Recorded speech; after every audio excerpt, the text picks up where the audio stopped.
ولن نتاها، هي حدودنا في الدنيا وغدا سنتعداها ونصل إلى الموت. أما الحد الأول فهو إلى الموت. الموت أيها الأحباب الذي لم يترك صاحبا ولا حبيبا، الذي لا يفرق بين صغير ولا كبير، الذي أخرج الملوك من القصور إلى القبور، الذي لم يترك صاحبا ولا حبيبا،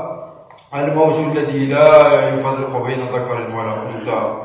الموت الذي أخرج الناس من غيهم ومعاصيهم وذنوبهم وطاعتهم وأسكنهم القبور بالاستئذان، الموت الذي إذا ما حل ضيفا حل عليك إما أن يكون ضيفا خفيفا وإما أن يحل عليك ضيفا ثقيلا والعياذ بالله. الموت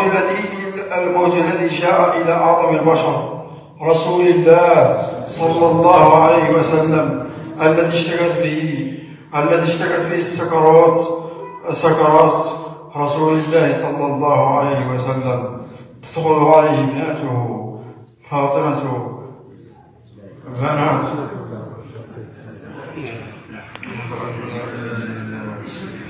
أشهد أن لا إله إلا الله، أشهد أن لا إله إلا الله، أشهد أن لا إله إلا الله، أشهد أن لا إله إلا الله، أشهد أن لا إله إلا الله، أشهد أن محمدا رسول الله، أشهد أن لا إله إلا الله.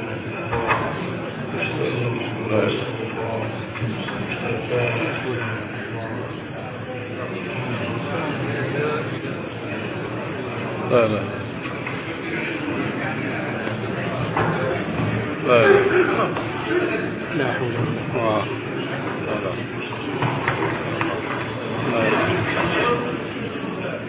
لا لا لا